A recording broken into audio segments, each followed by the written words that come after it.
Takže dobré odpoledne, dobrý večer, dobrou noc, záleží, kdy se budete, přátelé, dívat. Mám za sebou rozhovor se Scottem, ježiš, už blbnu, už si ty jména pletu, samozřejmě s Larry Johnsonem. Scott Ritter byl minulý týden, vlastně ne, 2 týdny zpátky už to je, no. Taky to byl pátek. A Scott Ritter, ten byl před 2 týdny, dnes tedy Larry Johnson odpovídal vaše otázky, 1, 2 jsem tam ještě do toho proložil já. A můžete se těšit, já jako vždycky to dělám, ať už to je se Stanislavem Krapivníkem, se Scottem, jak to bylo, tak i s Larrym Johnsonem. První dám dnes video v originále, tak jak jsme to spolu nechci říct sehráli, ale prostě splácali dohromady, tak jak jsme to spolu prostě provedli, tak ho tady máte. Horstík a Pepík jsou tun pre vás, jak říká klasik. Ale přátelé, samozřejmě ne všechny otázky, nebo ne na všechny vaše otázky věděl, nebo měl Larry Johnson odpověď. Jo? Sudecké Německo nebo Sudeťáci ho nezajímají, respektive o nich se o tom nemluví, u nich. Jo? A taky třeba, co je nějaká Evropská unie, oni to ví, oni ví, že tady je bordel, ale oni mají svých starostí dost ještě tak řešit ty naše náckoloutky. Jo? Takže to uvidíte z toho rozhovoru. Vy, co rozumíte anglicky, samozřejmě, tak máte tu výhodu, že to uslyšíte z první ruky. A já jako vždycky připravím překlad na zítra. Dneska už to nestihnu. Máme tady 8 hodin, než se to dostane, než mi to zpracuje ten krám, ten počítač, než to zpracuje YouTube, bude 9, budu rád, když to bude v 9 právě u vás. No a vy se můžete těšit na opět skvělý rozhovor s příslibem dalších pokračování. Podobně jako nám přislíbil i samozřejmě Scott a Stanislav Krapivník. A opět i Larry Johnson mi potvrdil, když jsem se zeptal na profesora Jeffreyho Sachse, jestli by měl prostě, říká, ten je tak vytížený, že to se ani nám nezdá. Jak je prostě teď v kurzu lítá v jeho věku, že by si mohl dát odpočinek, tak uvidíme, jestli i profesor Sachs si znovu najde na nás půl hodinku. To mě strašně mrzí do dneška to video, ten rozhovor 30. března a mně se nenahrál zvuk a já bych někoho za to zabil. No prostě a od té doby prostě on nemá čas. Uvidíme. Všeho do času. Rád bych ho prostě na našem kanále znovu uvítal, protože už jsme trošku dál, než jsme byli koncem března. Jednak i vás je víc, jsme větší rodina, jednak i ty události se udály, ale já bych se ho zeptal na ty samé otázky, protože ty zapsány mám a ty jeho odpovědi byly skvělé. No nic, čo bolo, to bolo. Terasky som majorom a počas mojej služby sa nič zvláštneho nestalo. Ale stane se. A vám, soudruhu majore, z toho veselo nebude. Takže já doufám ale, že veselo bude, přátelé. Krásný pátek večer, sobotu ráno, včera, dnes a zítra. Mějte se fajn a ščil sú tun pre vás kanál pod tou poklicí a Larry C. Johnson. Tady jsou.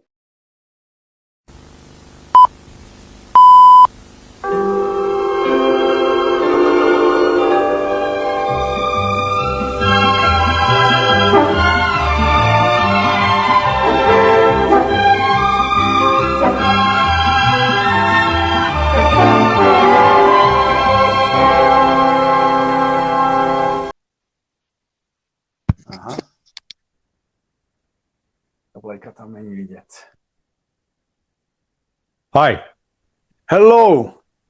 How are you? Good afternoon. Nice to meet you in person.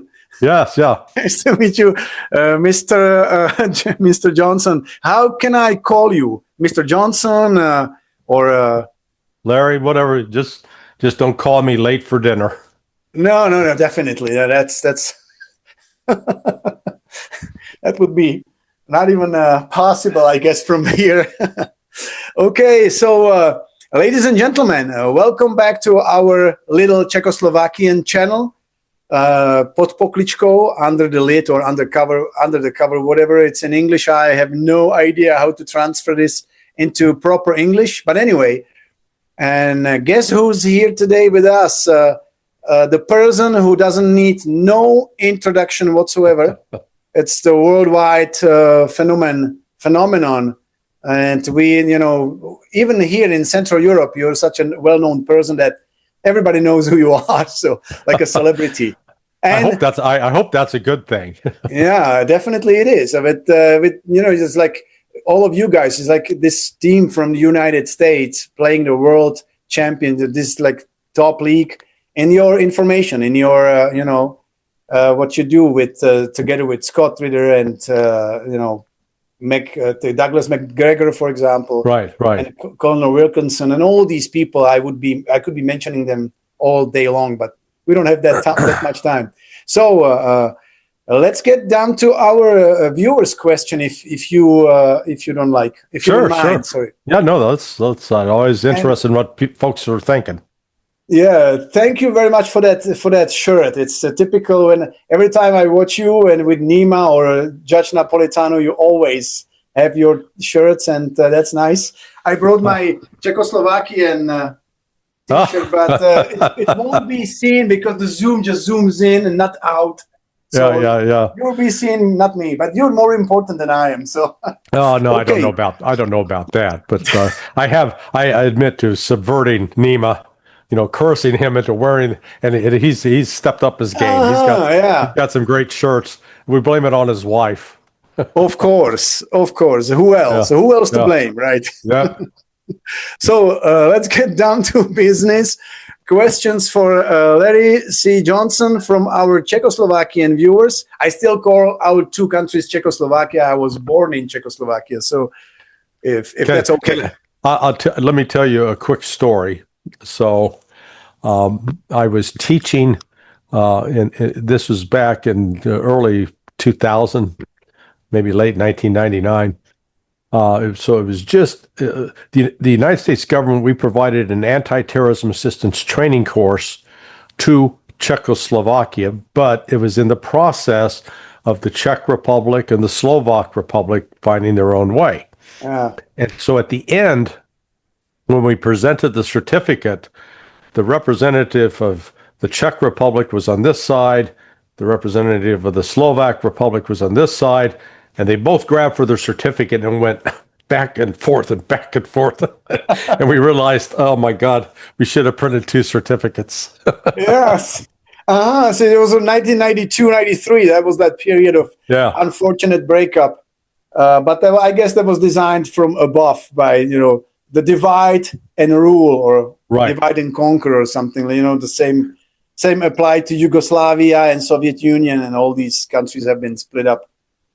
Anyway, but that's funny. That's a funny story because that's could be followed by our viewers' question about where was it here? Ask please about the color revolutions the CIA has organized in Europe. Maidan in Kiev, but also around 1989, our own Velvet Revolution, so-called, with their puppet Václav Havel. And another possible topic is our current puppet president, Petr Pavel. And how is it possible that a former KGB agent rose to such a high ranks within NATO? If you have any info on that, or any, which KGB agent are they referring to? We're referring the viewer is referring to our president, current president, the soldier, the general Petr Pavel.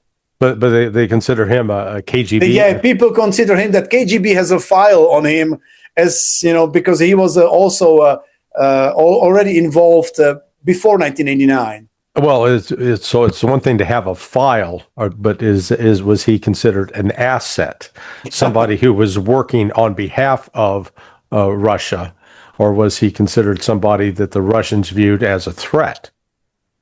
Yeah, that is a good question, actually. I think we don't know. See, we can only imagine that there are games behind the closed doors that we can only, like this. This is the reason why people have so many of these, these conspiracy theories, because the truth is not available to us. Sure. So, yeah. Well, look, what we know now, without any doubt, is, in the early days of the CIA, they would use front groups that would channel money for organizing protests, for paying for publicity, paying operating expenses for organizations, money that would be used to transport people to a location to engage in protests, money for travel to bring people from other locations, and somewhere in the late 80s into the 1990s, a lot of that effort was transferred. I don't want to say it when it was not beyond the control of the CIA, but they started using groups like the National Endowment for Democracy and USAID, money that was provided via State Department, ostensibly for, there's this one press organization in Yugoslavia, the Organization for OCCRP, Organized Crime Corruption Reporting Project. Yeah.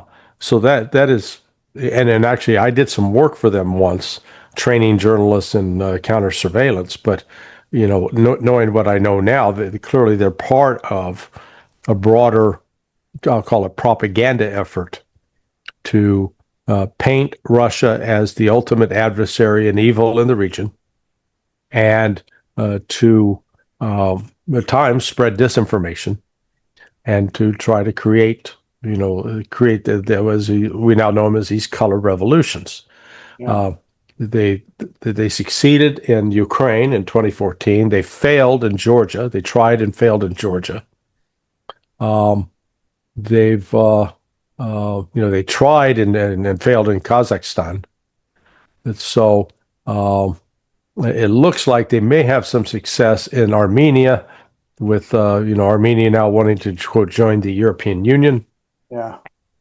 But Armenia is such a tiny country anyway that it really doesn't have the kind of independence, and Russia's in a position to exert influence there. So this has been this battle between, even though the communism went away, it is still a battle between East and West. And it really doesn't matter what Russia does. No matter what Russia does, it'll never be good enough for the West. Yeah, you're exactly right.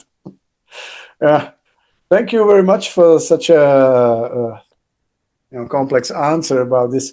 Let's move to the next question, because there are these events around the world, mostly focusing on the Ukraine and Russia war and the Persian Gulf War. Yeah, Our viewers have questions from maybe a different sort of happenings or events.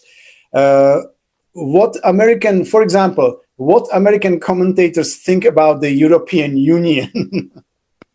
Or people like you, for example. Yeah, I don't think about them. I think they're irrelevant. Yeah. I think about it like you do with a rash. You got a rash on your arm that has a scratch. Okay. That's the European Union is a toxic, malevolent, but largely irrelevant institution. They don't have economic power except to coerce and threaten their own members. They have no military power to speak of, but certainly talk as if they do. And they are led by these female tyrants. Ursula, I call her fond of lying. Not von der Leyen, but fond of lying. Get a good play off the. That's a good one. Yeah, and Kaya Callas. Of course, I speak Spanish, so every time I hear Kaya Callas, I hear "cállate," which is shut up. Sí, señor. Shut up, cállate, huh?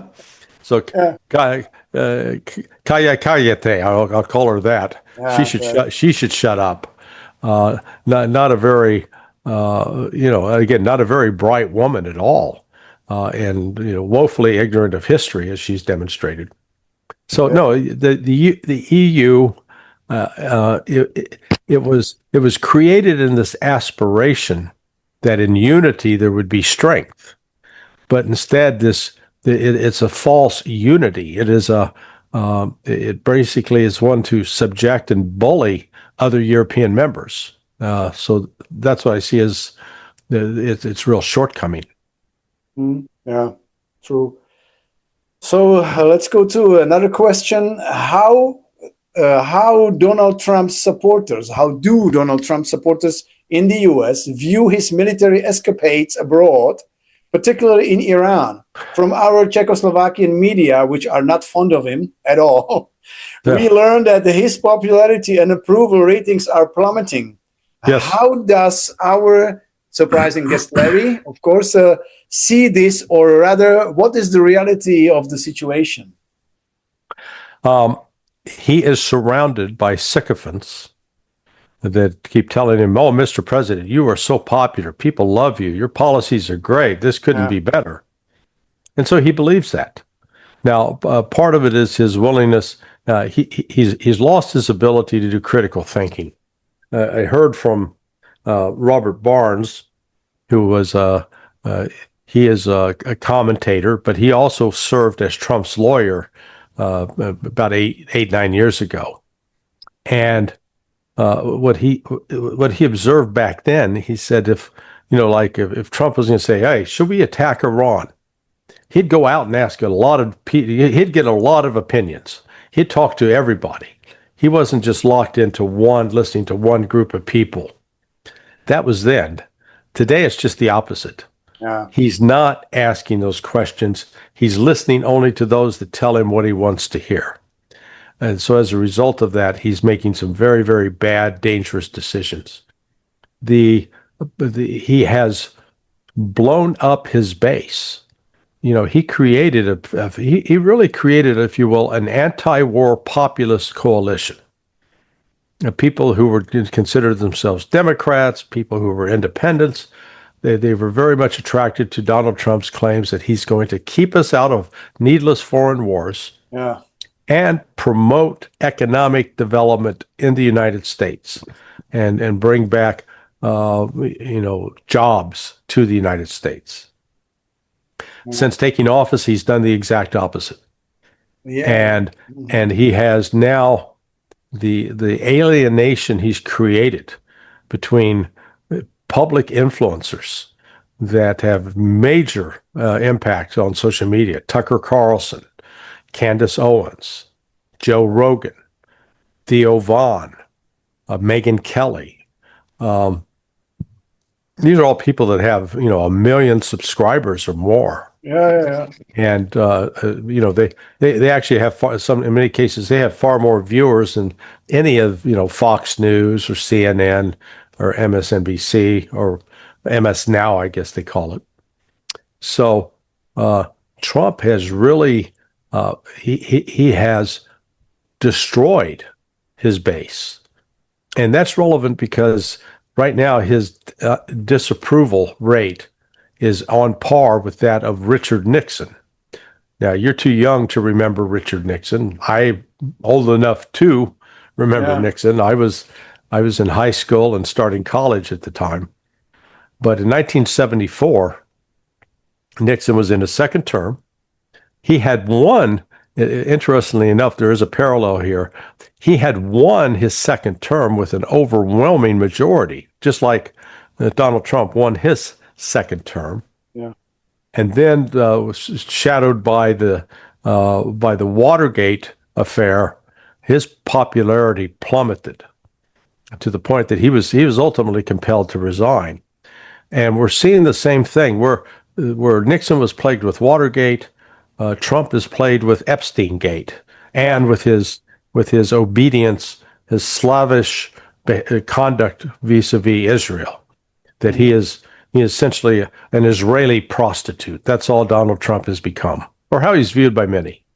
So Trump's currently he enjoys the same level of disapproval that Richard Nixon did in May of 1974.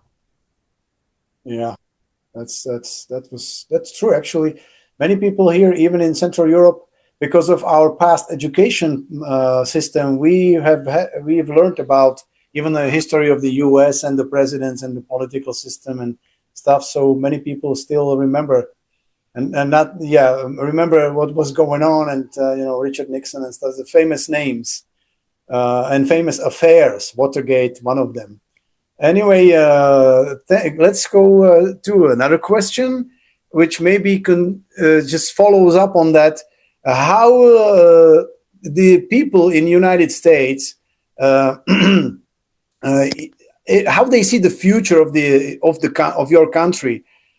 Is there any chance, any hope for a normal, educated, uncorruptible person to emerge in the government and lead this country to a better future, where it might be one day possible for them to work together, for example, with Russia, to protect this planet from fascism and from the Nazis?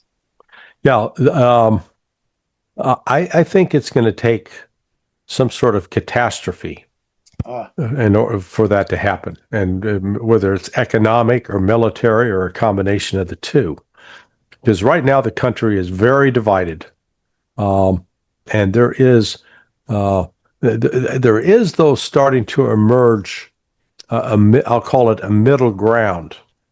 And it's best illustrated by the conversation that Candace Owens had yesterday with Anna Kasparian. Because, Anna Kasparian is considered on the left side of the political spectrum. She is one of the co-hosts with Cenk Uygur of the Young Turks. But her and Candace, and she admitted that she used to consider Candace, had a lot of animosity at Candace, but you got these two ladies sitting down and talking to each other about substance and issues, and you find there are a lot more things that they agreed on than they disagreed on, particularly opposing the genocide in Palestine. Yeah. So the defeat of Thomas Massie by AIPAC, it was sort of, I call it a Pyrrhic victory, because it really exposed the corruption of the U.S. political system and how it's so easily bought and paid for by these crazed Zionists. And in the past, people that, like the Professor John Mearsheimer and Professor Stephen Walt in their book about AIPAC influence, they were dismissed as conspiracy theorists and as, extremists. But now this has confirmed exactly what people have been saying about the unreasonable influence of Zionist lobbyists and Zionist believers in the U.S. political system. So that worm's starting to turn. A lot of it right now hinges, I think, on whether or not Trump is able to extricate himself from this war with Iran, because undergirding that, with the blockade of the Strait of Hormuz, are some very dramatic international economic implications that, and I'm sure there in the Czech Republic and in Slovakia, you guys are starting to see a surge in the price of gasoline, correct? The price of gasoline and diesel are going up. Yes, they went up the second day of the conflict, of course, artificially, and now then the price of oil, or the barrel per barrel, rose up. So the prices basically they followed the rise of the crude oil price. But then they a little bit dropped, but they're still like the equivalent in dollars. In general, the prices of diesel and petrol or gas, as you call it, are generally higher in Europe than in the US. Correct. We have per liter, you have per gallon, which is 3.75 liters or something like that. Yeah. But it's really affected so many people, and then now the logistic businesses, right? They pay almost like 30% increase in prices, per liter, for example, and it could kill many. But it's still, the economy is somehow, it looks like it keeps going, but I think it's only a matter of time. If this war continues in the Persian Gulf, then we may see some really big trouble, which would be the next question. How do you see the future of this conflict to evolve, since you have some maybe better information than what we see in the news? Well, the latest information as of about 2 hours ago now is that Donald Trump announced that he's going to lift the blockade in the Strait of Hormuz. So that is a good sign. However, Trump in his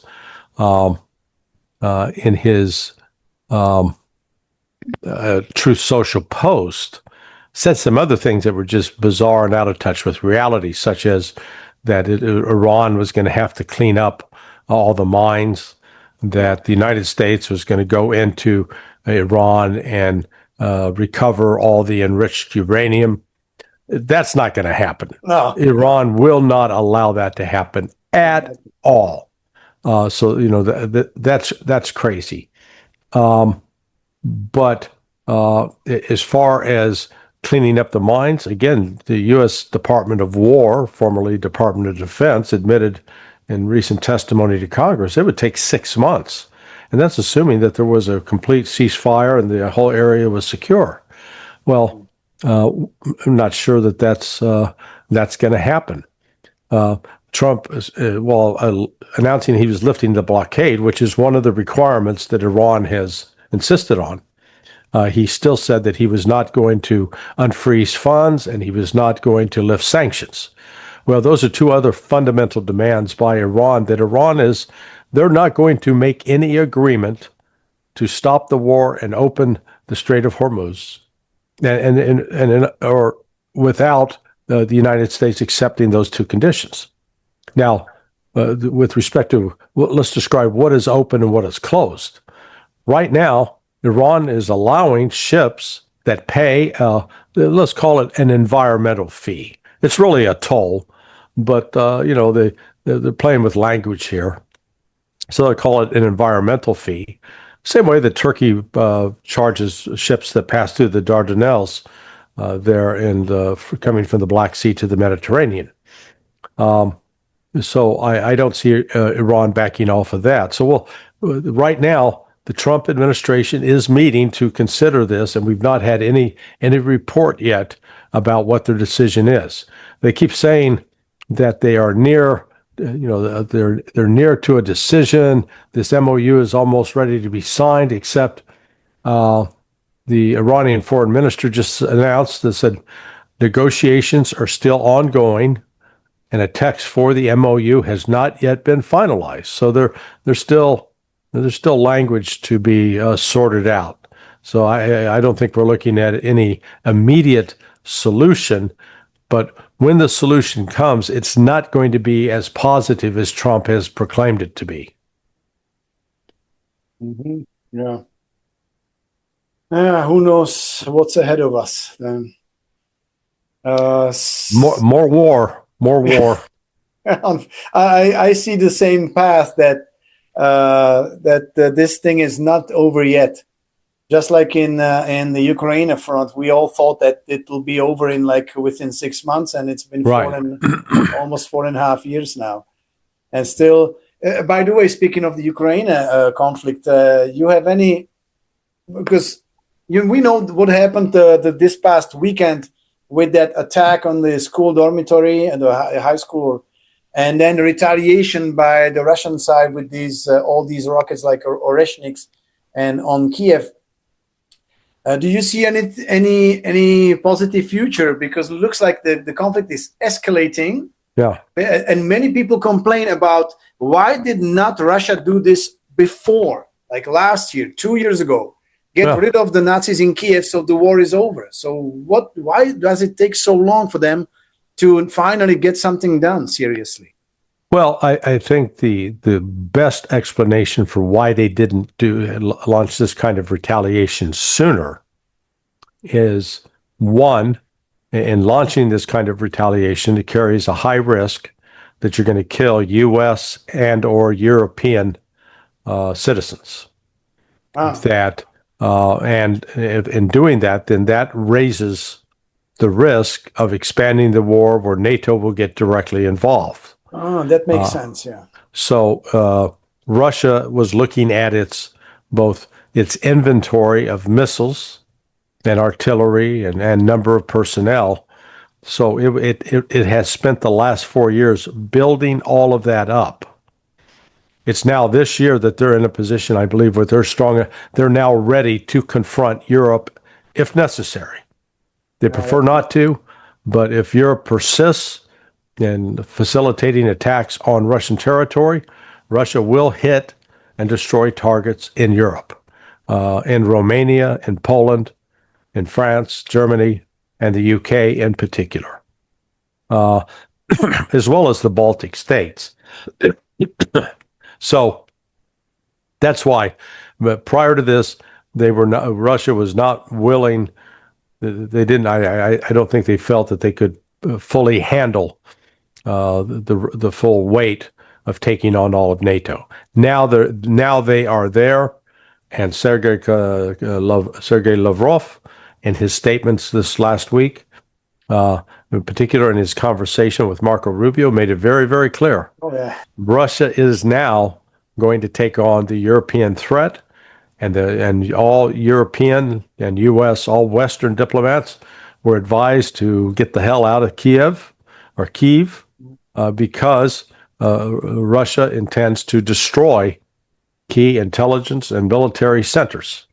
They won't necessarily go after the Rada or even the presidential palace, but they are going to go after these other centers that are facilitating the launch of drones and missiles into Russia. So this is an expansion of the war, and we're seeing today, and out of Romania, there was a drone that hit in Constanta, and the initial claim is that this was a Russian drone, and the Russians attacked Romania, and as a result of that, the consul general of Russia was declared persona non grata by the Romanians and is supposed to leave the country. Russia, for its part, as I understand it, says that this was an accident, and it's not even clear. They're not claiming the credit for it. It very well could have been a false flag, something carried out by Ukraine to portray it as a Russian strike in order to escalate tensions and get the Europeans directly involved with the war now, because Ukraine is in such desperate situation.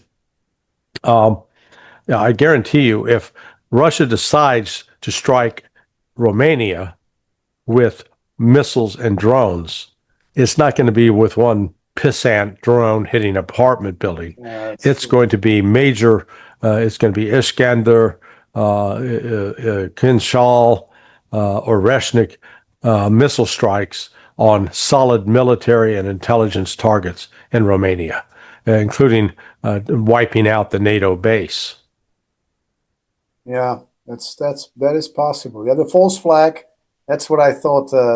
Every time there is something similar to this, right? Then it's 90% that it's been a false flag attack. Correct. To provoke something bigger. Which this moves us to a question that may again follow up on your information. Again from our viewers.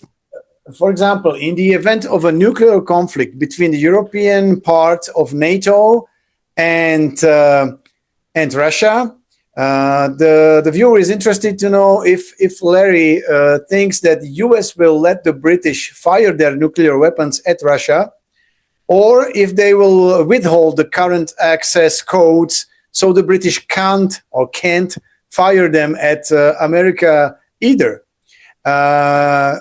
I would ask Larry to analyze both scenarios. If Russia strikes Britain first, for example, in retaliation for a British strike, or conversely, if the British want to strike Russia first, for example, in retaliation for a Russian nuclear strike on another country, such as Lithuania, Latvia, Estonia. I don't know if it was quite a long question, but if it was understandable. Well, for starters, Britain's got very, very limited capability. And I don't think it's suicidal for it to launch a one-sided nuclear strike on Russia would be, it would, clearly cause significant destruction in the area that hit. But Russia's in a position to literally wipe out the United Kingdom. So I don't see that. Russia is, the statement that Lavrov issued this week, and in terms of the conversation with Marco Rubio, was, let's call it controlled escalation. So Russia is going to first go after, if you will, NATO and U.S. targets in Kyiv before they go after those targets outside of Ukraine. So these targets will definitely affect the interests of the United States, of the Brits, of the Germans, of the French. Yeah. So this is where Russia is taking a step to escalate the conflict with Europe without yet directly attacking Europe. That would be the follow-up. So that very well could happen. But for right now, Russia, I think, is going to confine itself to just attacking the Western targets that are in Ukraine and eliminating them, wiping those out. So that's that question basically. That's a scenario that we hopefully will never experience. And yeah. Let's hope for that because the idea behind this question, I think, is that because Britain only uses American technology or U.S. nuclear weapons, that all the access codes are kept by the U.S. side. No Brit can ever fire a nuclear missile. Is that true or not? I don't know. Yeah, I don't know. So, I don't want to give I just don't know with certainty. The top secret information, I guess. Yeah. Right. Let's for example, one more question. I don't know how much time you have left, but I got about 20 minutes left. Yeah, I got like 6 and a half. So okay. What have you? Question from me: have you ever been to Czech Republic or Slovakia? Just like Larry Scott was in Prague, I think. I'm confused now. Scott Ritter, of course. Yeah. Regretfully, not yet. But I hope to someday. I've been to Poland. I've been to, spent a lot of time in Germany, some time in Austria, France, Italy, and the UK, a little bit in the Netherlands, and Belgium. So I still have more of Europe to explore, but sadly not yet to into the Czech or Slovak republics. You are very welcomed here. Just like Scott Ritter mentioned when I interviewed him 2 weeks ago, he said, if I come, then you must have like a Pilsner Urquell, the beer ready for me, ice cold. I say, well. Yeah. So this is my invitation for you to come to Prague. Hey, thank you so much, Miroslav. I'll try to take you up on that generous offer. Yeah, and you guys both have not just one beer, but the whole keg waiting for you if you come. I think we have no visa, or at least Americans have so far no visa to Czech Republic. I'm not sure about that. So you can just take some kind of shuttle. I don't know what's flying from US to Prague, whatever it's available. Do you live near Miami or Tampa? I live near Tampa. Tampa Bay Buccaneers. A long time ago, my favorite NFL team. Oh, there you go. The Buccaneers. Yeah. Yeah, I don't watch that anymore, but I used to a lot. Yeah, I used to live in Fort Lauderdale area, which is near Miami. Yeah. but now I live in the just south of Tampa. So, but it's Florida. It's warm, and you don't have to worry about snow here usually. That's for sure. That's only we have to worry about it. Yeah.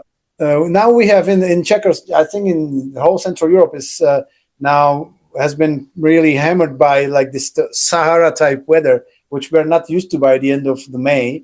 Usually it comes in summer, so who knows what's gonna happen. Yeah. So I guess all the questions from there is one more question that's kind of long about if you have any information about this from German part, this Sudeten German convention which just happened in Brno in Czech Republic, and you know what came out of Potsdam agreement at the end of the World War II. You know, the Germans were pushed from territories of Czechoslovakia, Poland, Hungary, and now we have this. Russians try to denazify Ukraine and other places. We are being Nazified again here. We have this. So if you have any news or information on that, and what would be your opinion? I'm sorry I don't, but it is, it's important for people to recall that during World War II, at least, I think the number was 14 European nations joined the Nazis in attacking the then Soviet Union, now Russia. So that historical legacy is there, and it's understandable why Russia has some genuine concerns about what's taking place in throughout Europe, this rebirth of the Nazis. Yeah, that is the problem. Yeah, we can see that. You see from what the von der Leyen is, what's her origin. Kayate, what's her origin. Yeah. Chancellor Merz, he is also descendant of Nazi officers, whatever. And these people are leading Europe towards another war. So there has been a plan. I have this suspicion already several years ago to install these puppets so we can provoke Russia into yet another global conflict. We hope that this will not happen. So if you see the same story here, well, I think you've answered all the questions from our viewers, and I can't thank you enough for sharing your valuable time, your precious time with us. Such a small channel here in the middle of nowhere. I think every voice is important. So if you post this up on YouTube, please send me the link, Miroslav, and I'll repost. Definitely, I will. Thank you very much for your time. Say hello to your colleagues. I would also like to ask some other people if they would join us, just like Scott Reader, you, Stanislav Krpivnik did. Jeffrey Sachs is not responding to my emails so far, but he's busy, I guess, and other people. Yeah. He's in heavy demand. I can only. He travels a lot more than any of us. So he's a lot of time in China, I noticed, and stuff like that. So thank you very much for your time. If I may ask you just write you for maybe in 2 weeks, if you have time, for another continuation of this. Well, happy to come back on and chat with you and your viewers. Thank you very much. I'll send you a message and see when you have time to respond. And we'll. Okay, Miro. Thank you so much. Thank you very much, Larry. Have a nice day. Have a nice weekend. Yeah. See you at the round table with Judge Napolitano. Yeah, that's later today. A couple hours. Yeah, I'll be watching. No problem. Okay. Ciao. Thank you very much. Bye-bye. Adios, muchacho.